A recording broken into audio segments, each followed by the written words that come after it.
So you may augment.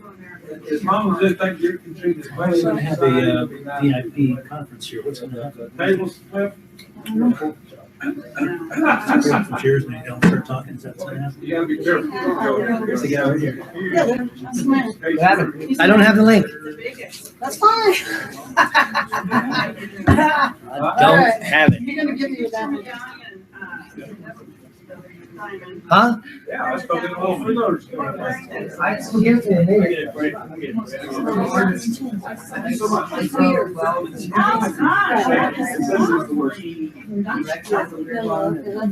you. Four people have them. Okay, you guys are all live. Okay, wave. Let's do it. Hey!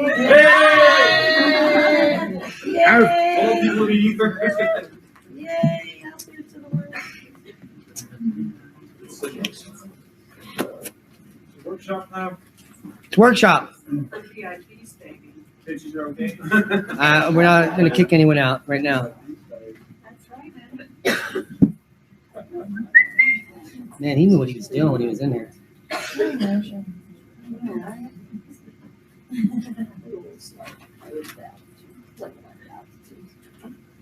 So yeah, it's all the altitude.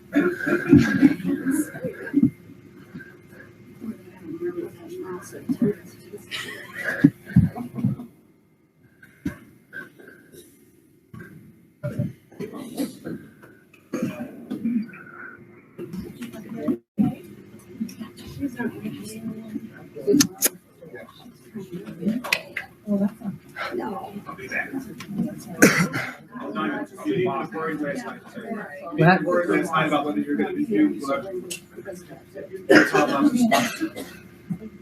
Oh, you found some cannabis? I know what you're talking about. So those that didn't get any cannabis, we have plenty of cannabis. Yeah, she didn't get any. So I'll have seeds and cannabis after this workshop available from 5 to 6:30 in the exhibit hall. Okay. We're not going to do a speech at all. What I want to do is talk to you about why we're having this conference. And I want to ask you to be here to share with me why you're here. And the whole purpose of this is to leave this workshop with a better understanding of why we wasted all this money to come to Denver when we could all be, I'd be digging holes, putting up fences, and planting seeds. So let me give you a quick synopsis of what the Oppenheimer Ranch Project is. And my partner will be here any moment. When I met Leah several years ago, we hit it off and we started talking about what our dreams were.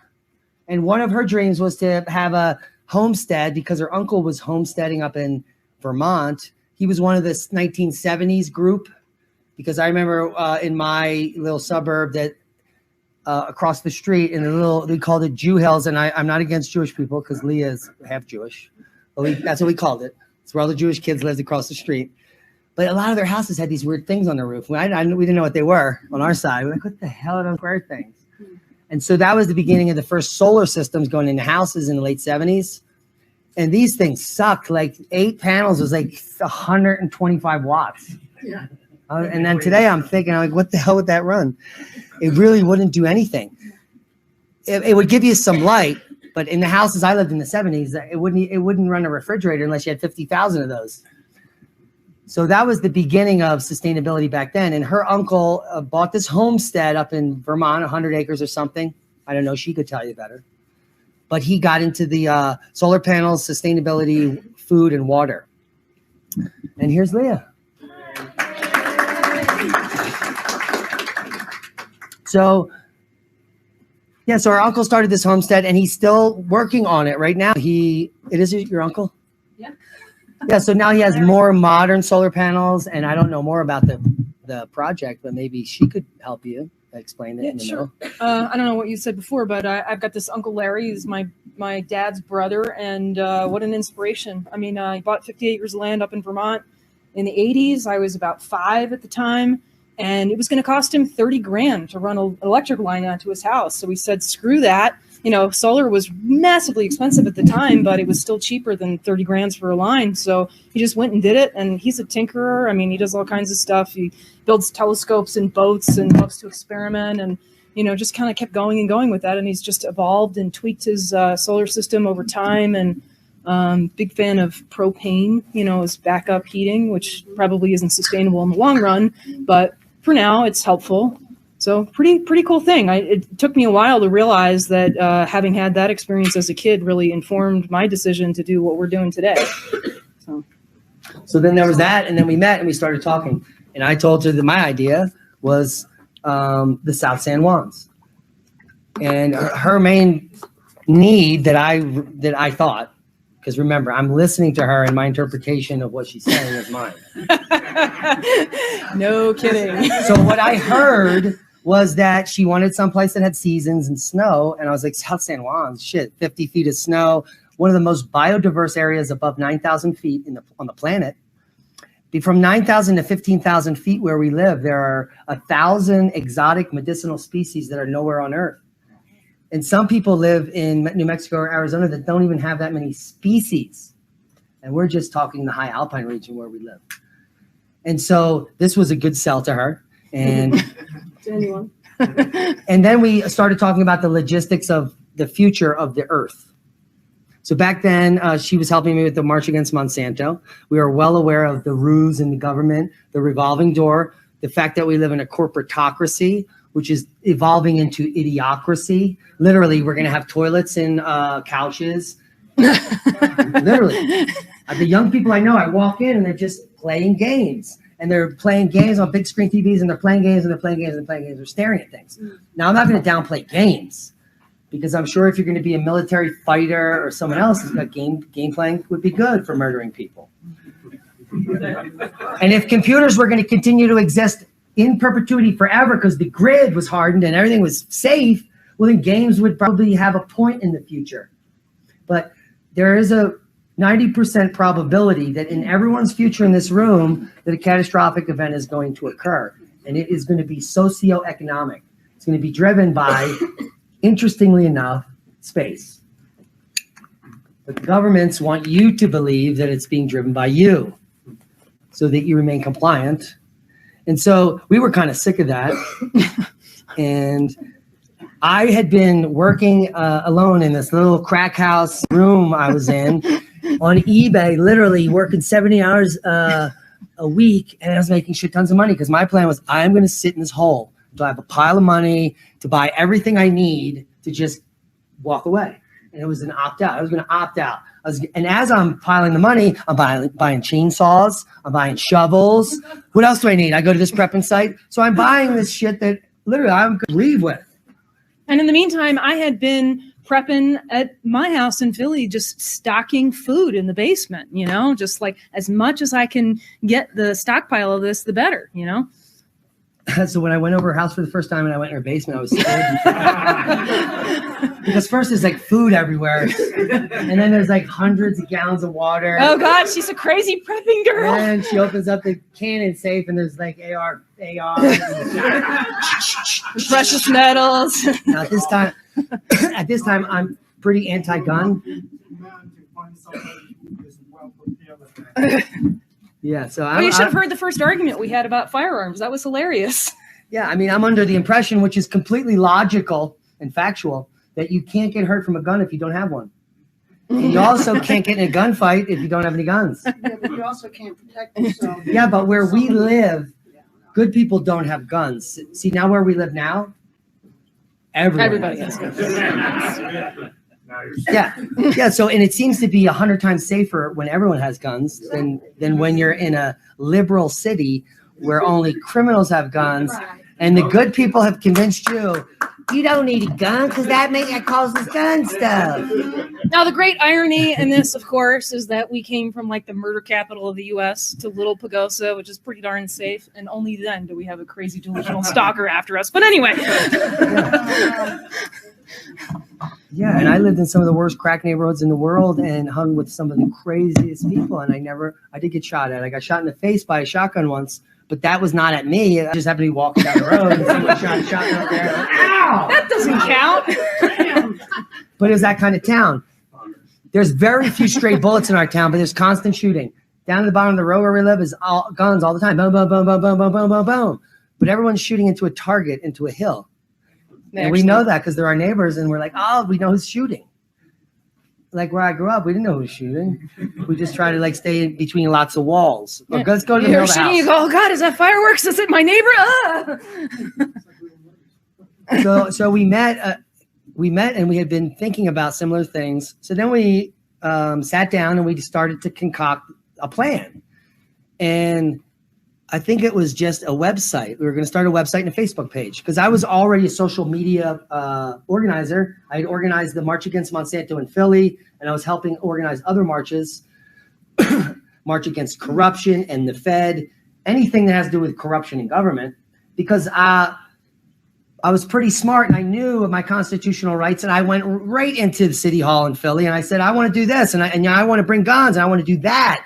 And they gave me the permits. They gave me the paperwork to get the permits. I filled it out, and because I did everything I had to do, I was allowed to do whatever I wanted because that's my right. And this only happens in major cities that you're able to do this. Then I would get the support of the police, the feds, and just as long as no one's an asshole and throwing bottles and we're all there to say, you government, it's completely legal.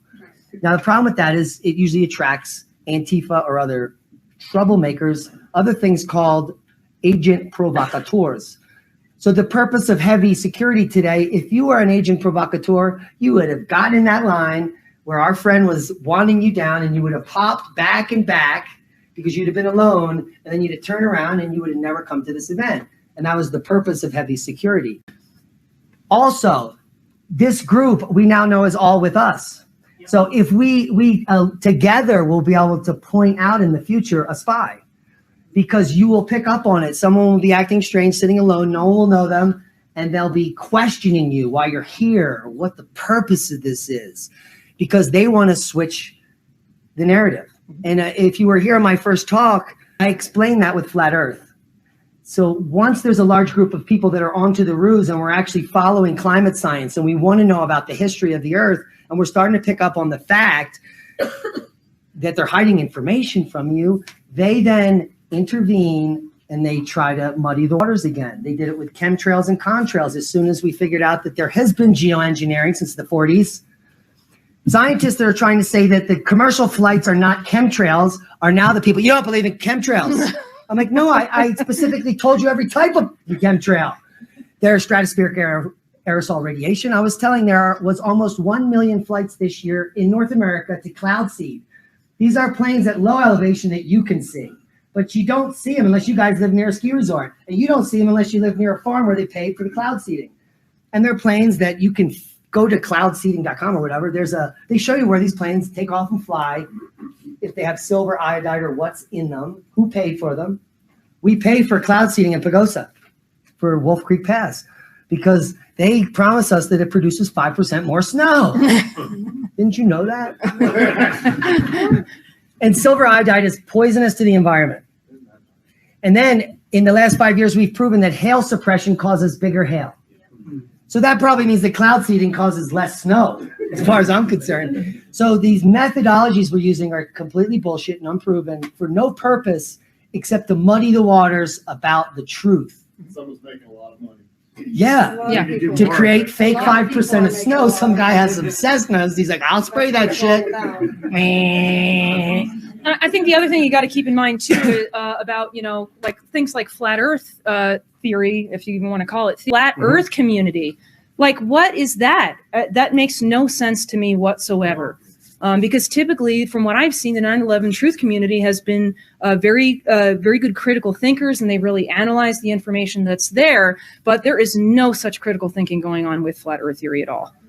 Is there anyone in here that thinks 9/11 was concocted by people in caves called Al Qaeda that flew 2 planes and collapsed? Under the table. That has to be organized on a Yeah. huge scale. Yeah. By some really smart, powerful people. And the easiest way to do that is with academic funding. You say, we'll fund global warming research, but we won't fund this global cooling research because it's just not true. And that's largely how that mechanism works, it seems like. And I still think it comes from way higher up. Well, I just want to find those people. Well, here's the problem, and we can learn from history exactly a few things. The fact that when we bring up Velikovsky, and it goes all back to the powers that be, his information was suppressed. And now, even after it was proven, everything he said, there's radio waves coming from Jupiter, and Venus is hot. Every single thing he predicted, which everyone says, you can't predict that, was true. And Einstein was like, holy shit, Velikovsky's right. This is the same Einstein that thinks that E equals MC squared is a lie. He knew and you all Velikovsky believe was it. correct. Everyone's taught it. Einstein said, I made that shit up, dude. It's a math thing. That is not the law of the universe. That's my math thing I made up. But Velikovsky was right. That's what he told the federal government. And then he died that month, and they never funded Velikovsky's work. So that is a little bit of the powers that be finding out the truth and saying what, and now they're looking into Velikovsky. Then they started NASA. And you know, because we're the first people on the moon, we are awesome. What about Tesla? So he was killed because that's way before his time. Yeah. NASA's Way. just the guys from World War II. Yeah, so let's bring it into clarity. I don't know if did anyone go to Adrian D'Amico's talk? Okay, so if you're still concerned if there's aliens in the world, you shouldn't be. The probability of no other intelligent species in this universe is probably 0. There's probably a 100% probability there are millions of other groups of smart, intelligent creatures. And I'm not going to say humans, because there's no humans except here. Now, almost everyone believes in aliens that look like humans and gods that look like humans, and everything looks like humans. Because that's the only thing we can relate to. That's because we're anthropocentric. That's we're just how it humans. is. We've been doing that for thousands of years. And I say, do a simple thought experiment. I'm an advanced alien creature called a human. And I just landed on Earth just 400,000 years ago. And I've been trying to communicate with ants the whole time. In 400,000 years, we have not been able to figure out how to communicate with some of the tiniest, most prolific builders we have ever found in the universe. And no matter what we do, we cannot communicate with the ants. So clearly there is a disconnect between higher levels of consciousness and lower levels. The ants are just as conscious as we are.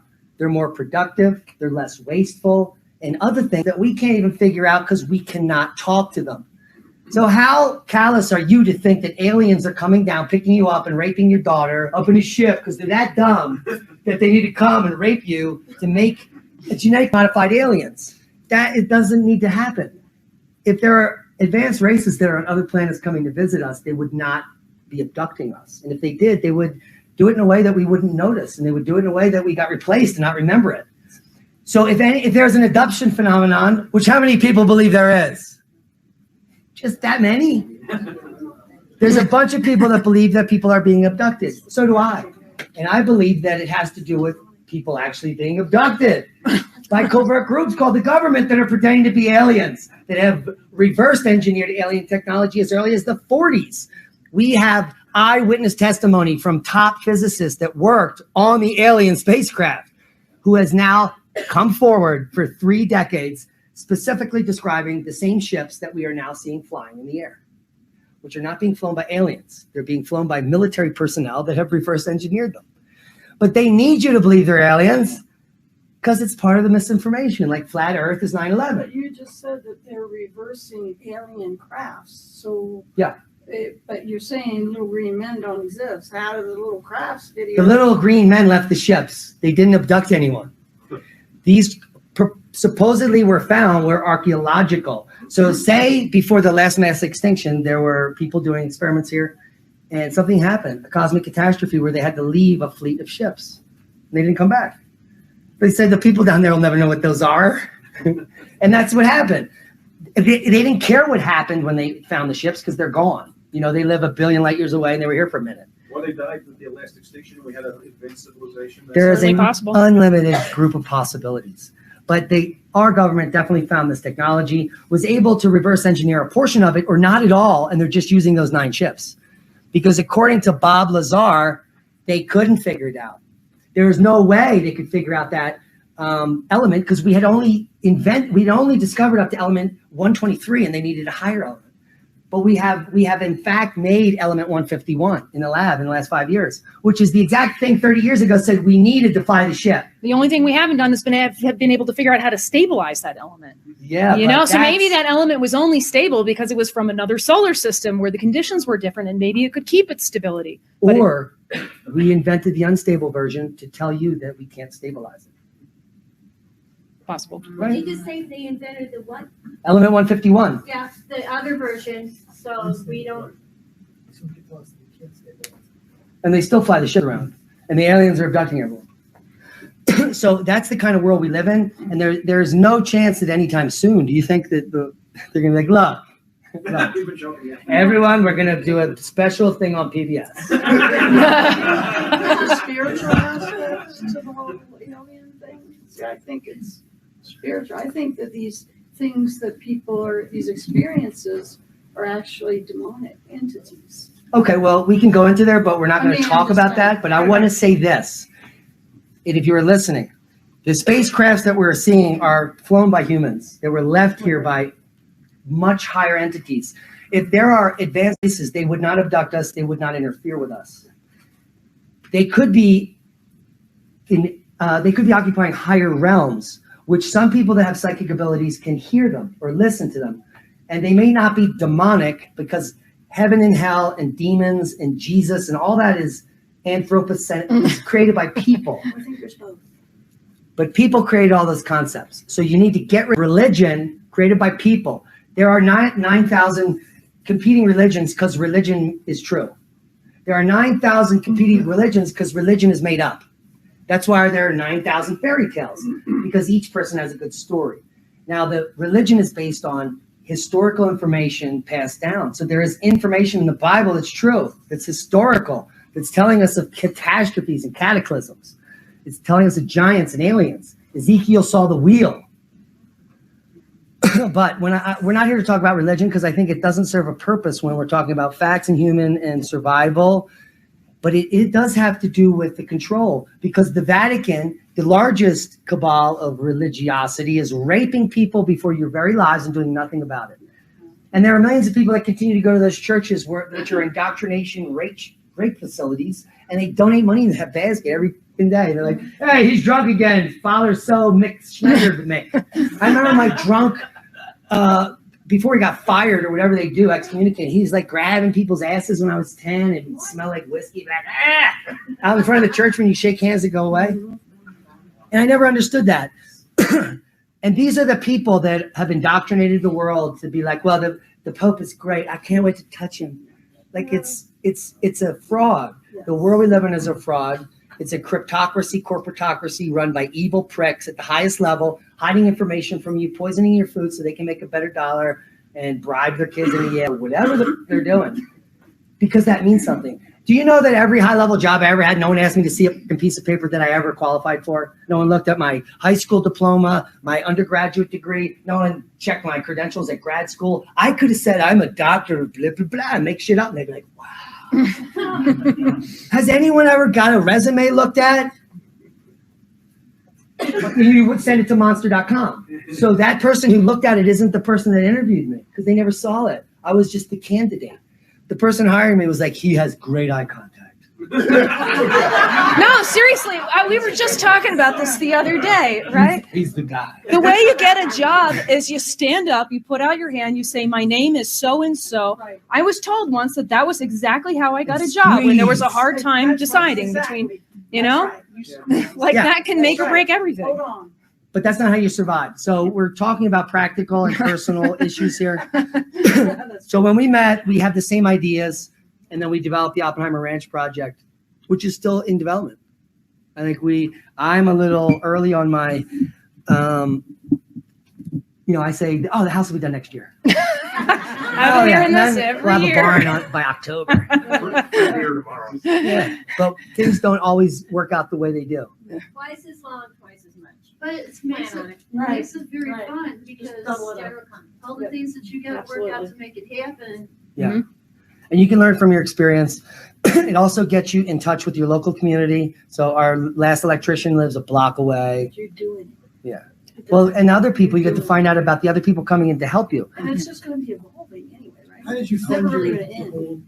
how did you fund Oppenheimer Ranch? Well, there's multiple pieces to that story. So the original Oppenheimer Ranch is the first piece of property purchased, which is up high at 8,500 feet. Amazing resources. We've got rib water up there, some of the cleanest water. It's the Highland, right? Yep, yeah, and it is amazing up there. The problem that we had up there is that we have a property owners association, which essentially seriously harassed us for a couple of years, and it got real ugly.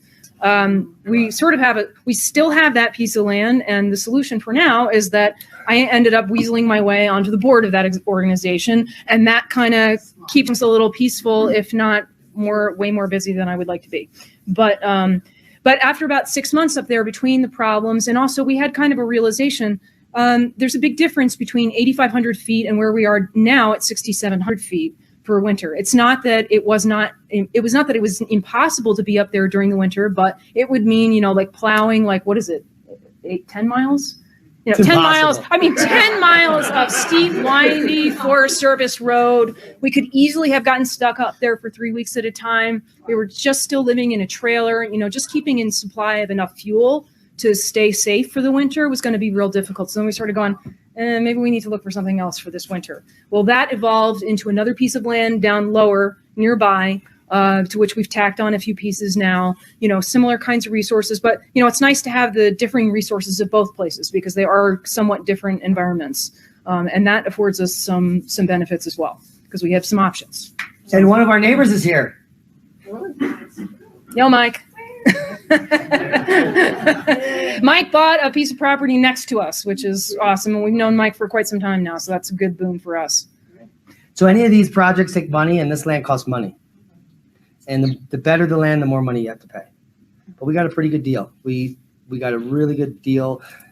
We bought a whole mountain and a river for less than 70,000. It was 60,000. 60 grand. Yeah, one of the pieces we added on. And it's kind of funny, right? Because most of this land is unusable. I mean, literally, it's a cliff. You can't use this. It's all got trees and a river. All right. But for us, just getting that piece of the river, that was huge. Totally unusable. And it also prevented us from getting cut off from the national forest on that side, and we knew we had another neighbor that was maybe going to be interested. And I said, you know what, I'll pay pretty much what this person wants because this is important for us. So it's worth it to us. So did you use any of your geology background to choose a place to live? Yeah, the most important thing was choosing a geophysically safe place because the time frame we're going into is increased volcanism, increased earthquake activity, and that means increased tsunami risk. Not only that, you have increased tornado size and hail size, and you could have gigantic cyclonic events that have never been seen, like the Cat 6 hurricane. It doesn't exist. Yeah, it does. When you get a hurricane that's got sustained winds at 250 and go up to 350, that has to be a different category. So they don't get that. Like there will be a Cat 6 and there will be a Cat 7 because Cat 5 can't be from 150 to 900. That wouldn't be a bad scale. They're really trying hard to make it that way, though. Yeah, because they don't want you to know that Cat 6 is coming. And it even goes crazier. Let's go back to the first parcel we bought, Oppenheimer Ranch Project. Uh-huh. We found out that Frank Oppenheimer owned it. So let's delve into the history. Frank Oppenheimer and Robert Oppenheimer invented the atomic bomb. They worked side by side. You've only heard of Robert because he was the guy that wanted to be in front of the camera. Frank and Robert did equal work on the bomb. When the bomb was used to kill people, they both said, that's not what you told us that's not what it was for. And so they were labeled as communists because they don't want to kill innocent people. Oh God, they're communists. So we kill millions of people in China that will never come here. And we cage the Chinese people that are here. Japanese. It doesn't, they're people. That's why it's so confusing to me. And these two guys are like, I can't believe it. And so they're like, you're communists. Here's 500 acres. Go hide. Well, in truth, Frank at least did join the Communist Party. And he got so much flack from that. I mean, he was literally blacklisted from his career. And man, I wish I had that quote in front of me right now. Yeah. What's the name of the book? Darn it. Something wonderful Casey Cole wrote, yes, something wonderful happens. happens. I don't know. Anyway, whatever it is, I think it's Casey Cole. She wrote a book about Frank Oppenheimer, whatever the title is. And she has this wonderful quote where he's basically says something to the effect of, when you've been totally shit on by society and government and all of your colleagues, the thing to do is like go to the mountains of Colorado and shovel horse shit. And it was like, oh my God, that's us. Not only that, but when we read this book, we then found out, because we didn't know, is that Frank Oppenheimer was one of the first people to really understand what cosmic rays are. He invented the first cosmic ray detector. Yeah, which was using a weather balloon with magnetic plates in it. That's all he did. Yeah. So this is how he figured out that these are just, this is ionized elements hitting the atmosphere, which then causes water to accumulate around those ions, and we get clouds. First person to get it. So there's something synchronous going on there. There's a reason why we are where we are. Are there any other places in the United States that you would choose to live? Geologically speaking. The same benefit, right? Anywhere south or west of our region, the problem with that is securing safe, clean water and being far away from people. And, any place is safe that you believe you can make it and you have the resources. Any place, because I believe intention is 90% of the solution. If you think where you're at is safe and you stockpile the necessities, it will be. If you have the right team. The right team. Yeah, if you're hesitant and you're like, we're safe. You're not, don't use that information because you don't know what you're asking. So you have to make your own list of what you think is safe because no one can predict what's going to happen. So what we did is made a list of all the things that could happen. What if there's a major earthquake? What if there's a major volcano? What if there's a big tsunami? What if the whole city is starving and they're coming for us? And where can we grow food? And the safest place happened to be a shitty place to grow food. So we were starting the Oppenheimer Ranch Project, and I said, you know what? I know about geothermal energy, greenhouses. If we can grow food in Pagosa, then you can prep anywhere. Yeah. Our growing season is 73 days. It's shorter than Fairbanks, Alaska, which is like 84 days. And last year we had a growing season less than that. It froze in June 23rd, and it froze again like October 1st. That was like 59 days. Wow. But you can grow kale starting in January and grow it all the way to December. But you can't grow tomatoes or peppers or squash or anything unless you can get it in there. Or unless you have a greenhouse. I mean, a lot of these things are factors that you kind of have to juggle about, kind of what he was saying. What's most important to you? I mean, there are some things that are non-negotiable. Water. I was just talking with somebody about this. Water is absolutely critical. I mean, we are so lucky where we are because we've got the cleanest water in the country coming off the divide. I mean, literally for about a year, we were drinking water straight out of one of the rivers, which I don't recommend anybody do because, you can get giardia or whatever. But we knew somebody that had been drinking this water for 30 years unfiltered, and we trusted him, and we did it, and we didn't get giardia, which is great. But, water's tough, and every place is different when it comes to water. So in the Pagosa area, there is a ton of mineral content in the water. And if you have a drilled well, you're very likely to have extremely high mineral content to the point where you can't even soften it enough to not damage the pipes in your house. Also in Pagosa, there's tons of sulfur underground. So what we did is we avoided buying land in places that did not have a river valley. Because we have river valley property, that means that we can dig what are called culvert or gallery wells. These are shallow wells, like 12 feet down, and you're literally harvesting groundwater. So if you drill a well, right off the bat, you've got to sink 15 grand just to drill the first hole. And you don't even know if you're going to hit water yet. And then you might hit water, and then your water might be garbage. We know lots of people that have well water tapped to their house that stinks of sulfur. You can't drink it. It's unpleasant. There's... Yeah. Our friend up the road can light her water on fire like it's frack water right out of the faucet, and it stinks so bad that when she washes the dishes, we have to go. There are places like on the farm I grew up on. We had 3 wells within 40 feet of each other. Each one had different water. One had soap water. The other two Interesting. had not. Really interesting. Yeah, no, that can happen. You know, and so like if you're doing a culvert well or a gallery well, you know, it's a lot less expensive. If you're doing it in the right place, you're likely to hit the water and you're not likely to have these kinds of problems because this is a different water source. What was I going to say? Something. Oh, and then the result is there's lots of people in our area just simply have underground cisterns. There's water delivery services in our area, but you know, when shit hits the fan, that's not going to be available.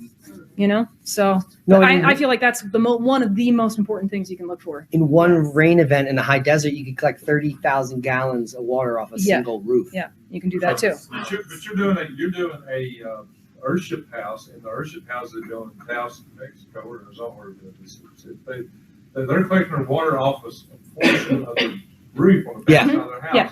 And you can do that on any 10 building. inches of rain, they take it through a 4-step use cycle, and that's all the water they need for the whole year. Yeah, and that's an option for anybody, really. As long as you get enough precipitation in your area, you're pretty. You know, you can collect a tremendous amount off the roof.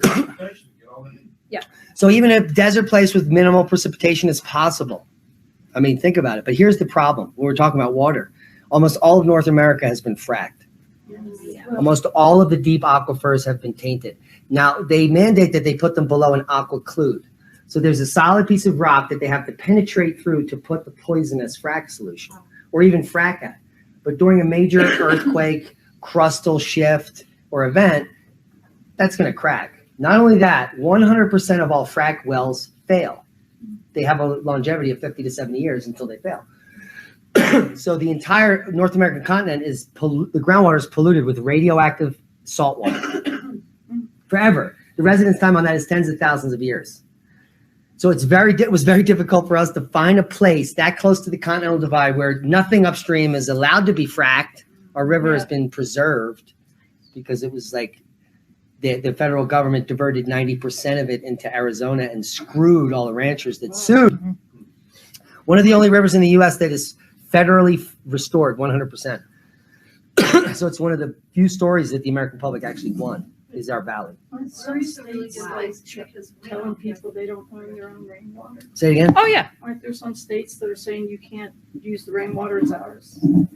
Colorado. Yeah. Well, it kind of still is. I mean, there's a limit, legally speaking, there's a limit to how much water you can catch off your roof in Colorado at the moment. It was just increased, but it's still a real pain in the neck. It used to be 50 gallons per house per storm. Now it's like, I don't know, 200?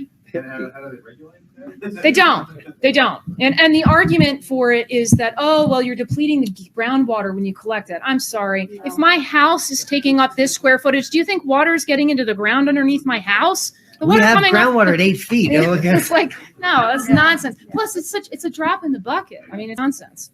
Yes. Well, what they do in Missouri is we can collect our rainwater, but they're just gonna charge us every time it rains. I mean, this is hilarious. This kind of goes Rain right. tax. Yeah, right? I'm not kidding you. Yeah. I mean, in a way, this kind of goes right back to the anthropocentrism we were talking about. Yeah. Yes, it's all our fault, right? You know, everything that we do affects our Earth in some immense way. I mean, let's not forget that when Galileo suggested that the solar system does not revolve around the Earth, that it revolves around the sun, he was excommunicated, right? We have been on this track of being completely egocentric, that everything we do has some massive effect in the rest of the galaxy, and it's nonsense. Granted, there are 8 billion people on this planet, and that does have an effect, and yes, we've totally raped this Earth, and it's disgusting, but I mean, not everything is about us. You know, it doesn't mean that the aliens necessarily look like us. They could look completely different. They may not even use oxygen for all we know. They may not even be in our dimensional realm, because they're Adrian. We have had conversations where we talk about higher level civilizations, where if humans evolved for 1 billion more years, we avoided all catastrophes and we kept getting higher, that we would have the ability to tap the center of that plasmoid in the middle of the Milky Way, which is a black hole, by the way. It just happens to look like a donut. And there's A 7 of two-dimensional them. donut, mind you. There's 7 black holes right at that spot. So these civilizations would literally be running off of galactic energy with no waste through some type of things we haven't even thought up. But they're still flying back to Earth to abduct you and and mutilate our cows because they don't know what cows are made of. We're still level 0. Yes, we're idiocracy level. Negative. Do it. Do you think, what do you think the reason is that people keep on seeing and filming the TR-3Bs? Because Hidden in the clouds? Because they're there. because they're all over. I mean, is that military like planning a fake invasion, or is that? So there is the Stephen Greers that have made up that idea to make a movie to make millions of dollars. That's true. But earlier we're talking about the practicality of any of that. So if the U.S. government and NASA is a fraud, and the alien stories you've heard about, Bob Lazar saying that he did reverse engineer technology that we found, that the U.S. government is simply using Tyler and others to perpetuate the alien lie to you while they do their secret experiments in their anti-gravitation machines. Because they are off-planet. They do have higher technology. They are underground. Humans called the government. They are there. They're not aliens. And they probably don't have live aliens that cooperate with them because that just doesn't make any sense. There aren't live aliens on Earth. They're only allowed to hide in the closet. Would you take that deal? You can stay here, but you got to be underground in the bunker. And then so like, yes, but their skin is not. So you can write the fairy tale about the creature that has to live underground because he's not with the sun or whatever. But there's no evidence for that. It's just a fairy tale. Occam's razor says it's likely the U.S. government has alien technology that they found and they're keeping it secret. They shared it with other countries. We're developing it. And if we just were able to manufacture element 151 in a few years, then we're just starting to learn about what this shit we found 50 years ago even is. So, and then we have even ion drives we're testing in space all of a sudden, and anti-gravity shit that we're watching everywhere, like these triangular, whatever these objects are that look like giant drones. So this is not new. And just the fact that there's, what are there, tens of thousands of aliens that we've never even found one person doesn't talk to them. We don't have one ET at home that eats M&Ms. So the odds of there being that type of hominid alien that we work with in an off planet is probably very close to 0. But the odds of us having alien technology that was being hidden from you is probably very close to 100, because there's so much shit they're hiding from us, right? Mm-hmm. Even Germans, when they were doing Yes, suicide, that they big got time. help from these things that discovered. Yeah. I have one question I wanted to address, because you hinted it in your earlier talk, was the Doug Boyd, the pulse coming off the sun and whatnot. I heard you, I think you were talking to somebody else about that, like you thought that was what was getting us out of the worst of the ice age that brought us into this interglacial. Are you thinking that the next drop off is just a drop off, or are you thinking that the Doug Boyd thing is the? I think the last micronova or whatever event ends that major glaciation is over. Okay.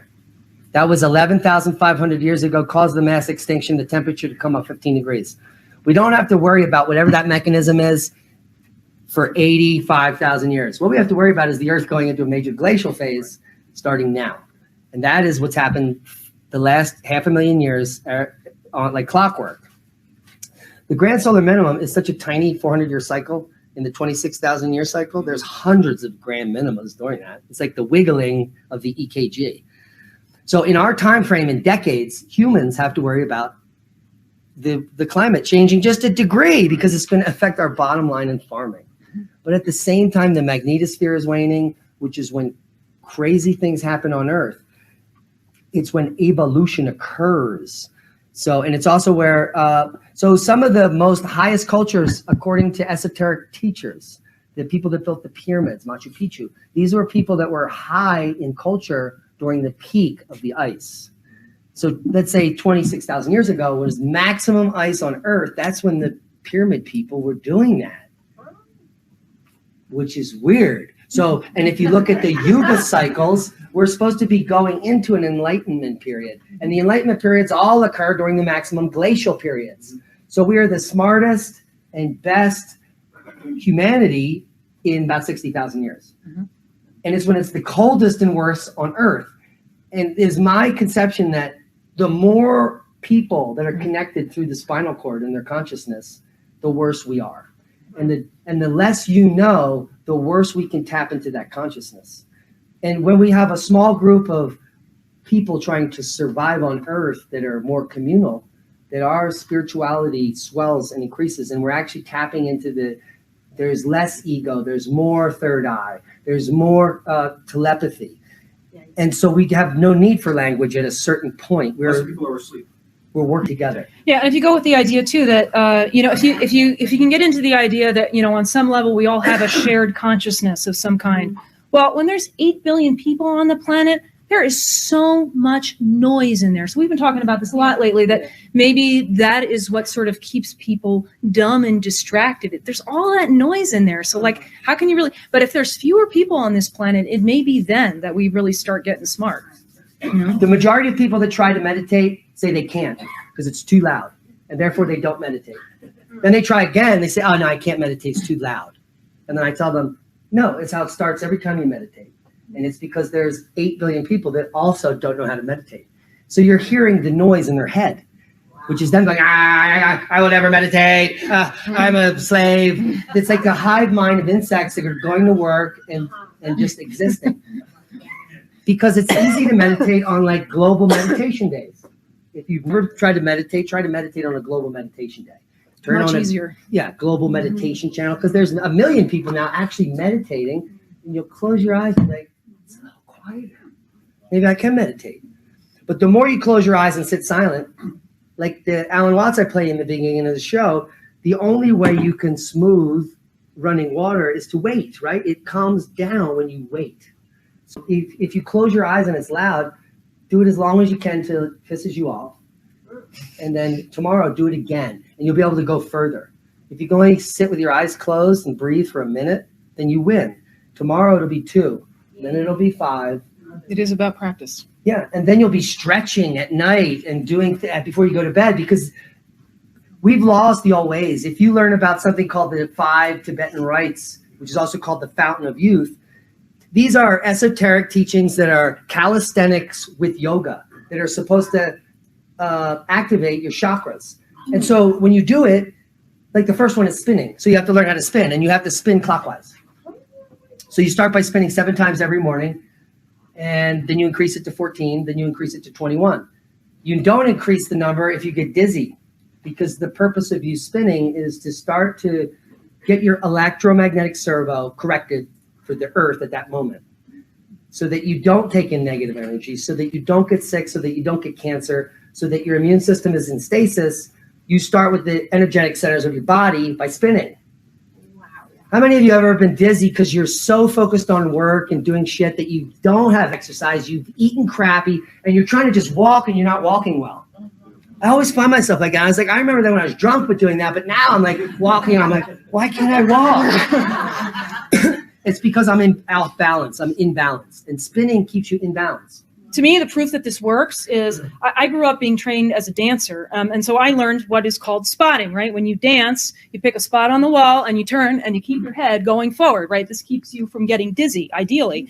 But the whirling dervishes in Turkey, those guys do not spot. They just spin and spin and spin, and they do it for like 2 hours.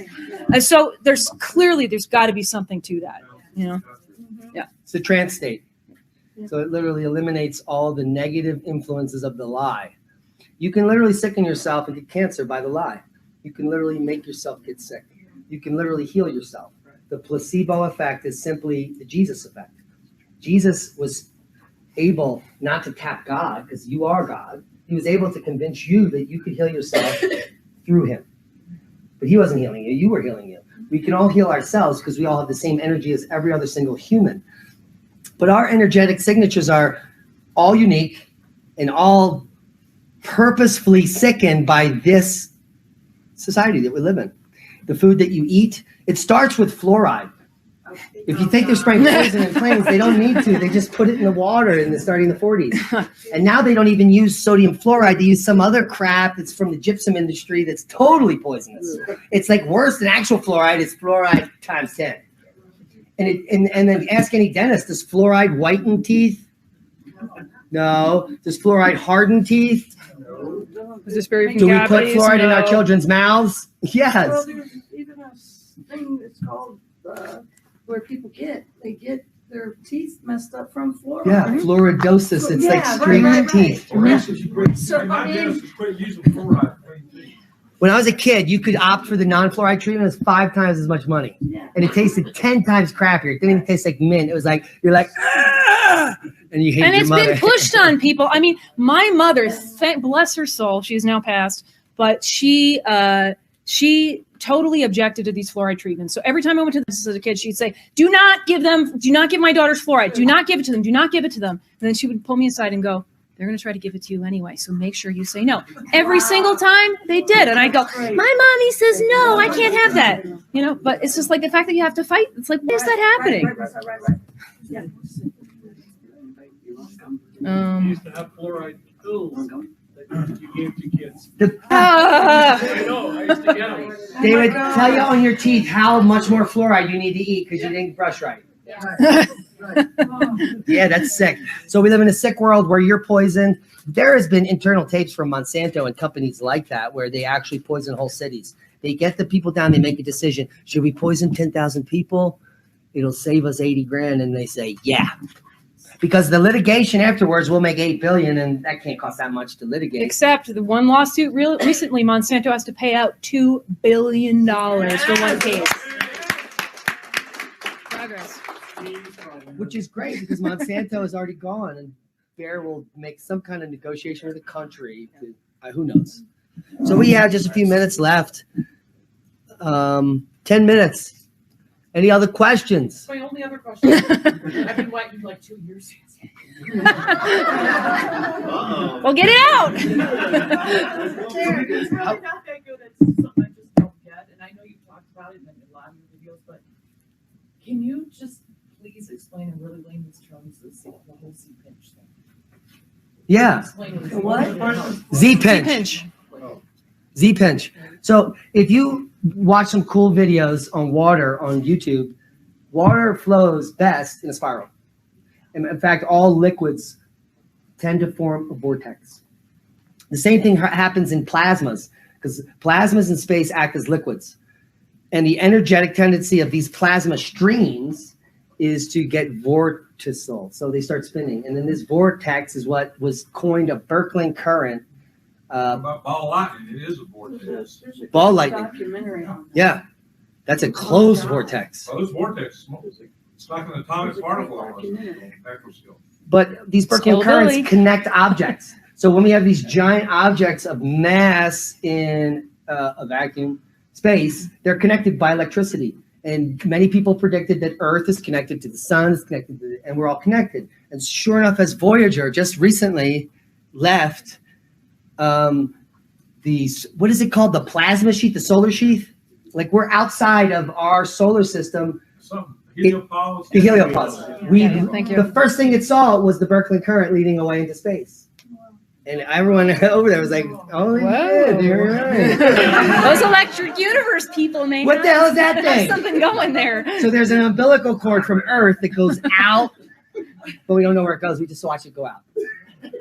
But the Kabbalah, the tree of life, explains that tentacle goes to Orion. That's what it says.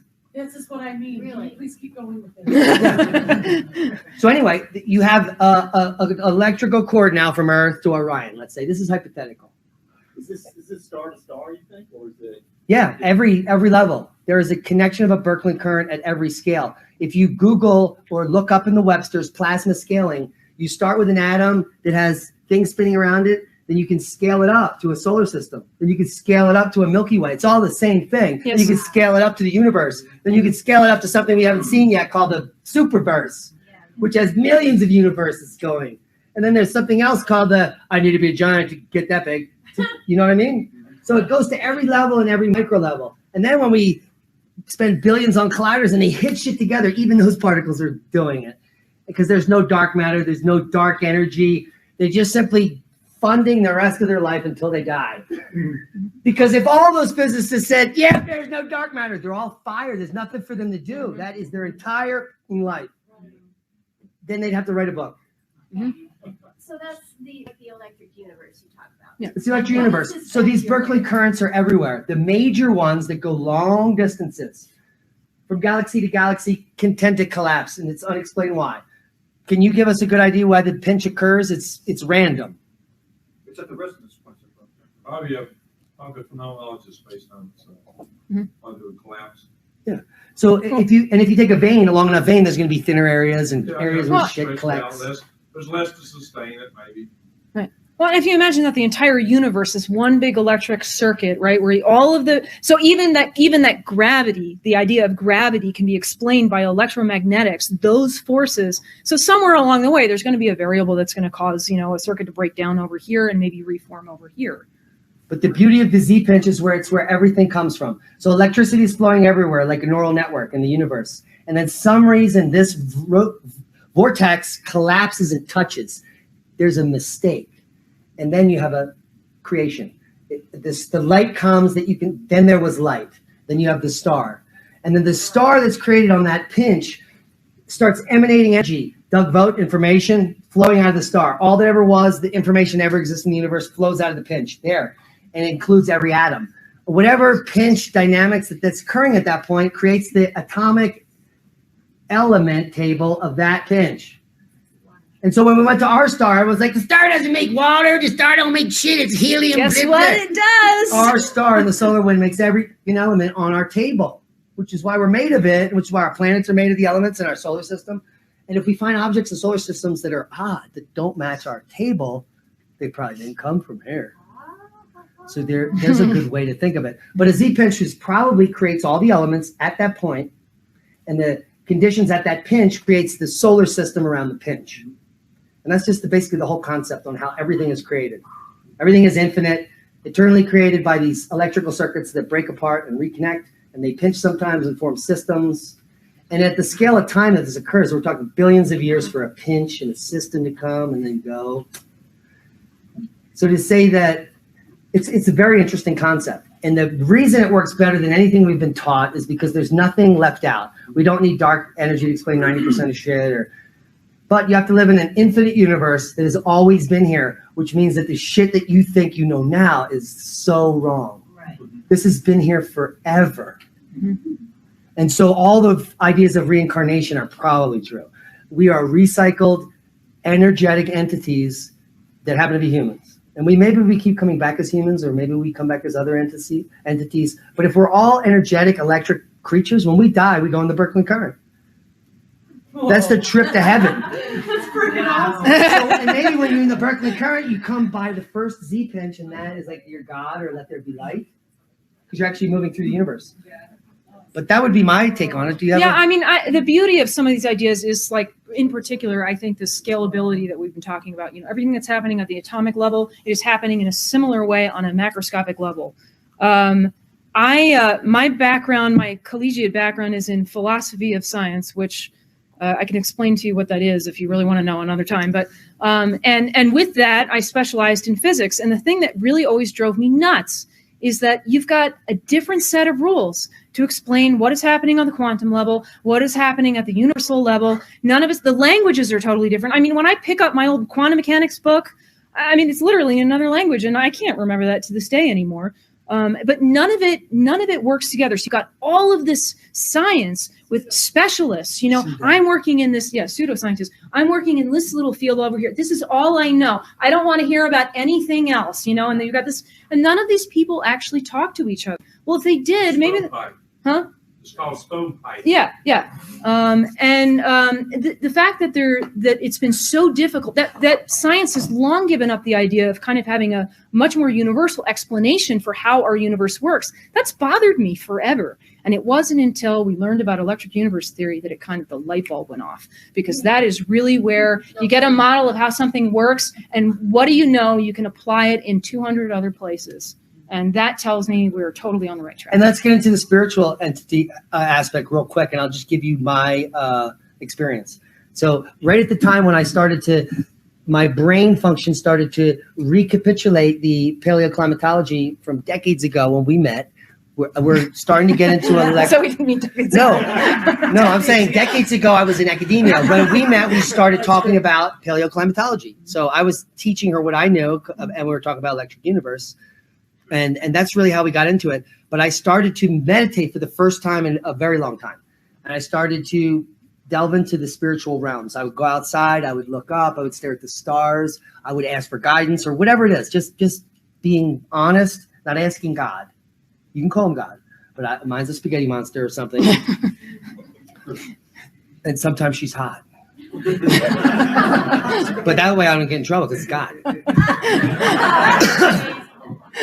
But my point was that I'm out there asking for the universe for information, and we're studying the electric universe, and I thought it was hokey, but every time I would study some information on maybe Sirius as our binary or another star constellation or the esoteric information of the Dogon, I would go out and look in that area of the sky. With the information I learned, I'd be like, just look up. And then one night, and it was near solstice, it wasn't the 21st, it was around the 20th, I went out there and looked at Sirius that one night, and I had this tingle go through my body. I was like, it's like, it's not cold out, but something crawled up my spine. Like some people think it's a spirit that goes through them or whatever. But at that moment, all the missing volcanoes and questions that I was asking those professors in the field that they're like, we don't know. It's a missing volcano. It all was like, no, it isn't. It's electric. I saw the plasma discharges hit all the Grand Canyon, Zion, Bryce. I saw the unexplainable features. The missing sediment that's not in the Gulf of Mexico was vaporized into plasma due to high output from an external source. And it all hit me at once. So I just started typing. I know what the Grand Canyon was made in a day. And Dave Talbot, who is Mr. Electric Universe, who I don't even know, found me the next day because he saw that on the internet somehow. And I needed to do an interview with you. And then I had to Google him. And I was like, what the fuck does he want to talk to me? I remember that. And as we set up the Skype, and the first thing he said to me is, you're a fucking maniac. Yes, he did. Is that a good idea? Oh, I just First thing he said. Since Simon just mentioned it, this is a little bit off topic, but I just was thinking about this in another lecture today. Spend some time looking at Google Earth or just looking at a map. Because, man, there are plasma scarring events all over this planet. For a totally different reason, I was recently looking at the map. I was looking at the Ozarks. And I went, wait a second, this is another plasma event. And the reason you can tell is that you've got these weird-shaped lakes. They all look like kind of like neural networks or fractal patterns. And there's no originating river source. They're just these weird holes in the ground that are totally bizarre shapes. And once you get a feel for that shape, if you really start looking at the maps, they're everywhere. It is everywhere. So there's a lot that has happened on this planet. Yeah, there's a lot of electrical things we don't know. Yeah. Lichtenberg patterns are everywhere. And we used to be taught as geologists they're dendritic drainage. But then dendritic drainage patterns on planets that don't have water. And you see dendritic drainage patterns on everything that ever we take a picture of, and you're like, what's going on? And then Mr. Too Tough is some guy in his basement sending 80,000 volts through shit is making the same dendritic patterns with electricity. Yeah. And you start to realize that they are onto something. And why are they withholding it? I don't know if it's all truly being withheld. I think it's being compartmentalized and stovepiped. People are being funded on little pieces of the puzzle, and no one has time to do the kind of work we do in these realms. We are freelance scientists that are multidisciplinary, which is not available at colleges anymore. You cannot do that. And there's very few people that can do it. I guarantee if all scientists could get $100,000 a year to be a multidisciplinary scientist, they would all take it. They would do it. They can't. They have to publish 13 papers and peer review, and I have to get the funding. And there's got to be dark matter, or I don't even know what to write about. Do you notice there's now like 800 names on a single dark matter paper where they didn't find dark matter? Well, it's a great job security. I mean, you're never going to find it, so you just keep working. We took us 800 to figure this out, ain't none. We need a bigger collider. Guys, thanks for coming. Let's. It's an hour to the VIP dinner. I don't think there's any more speakers, and we'll be here all weekend.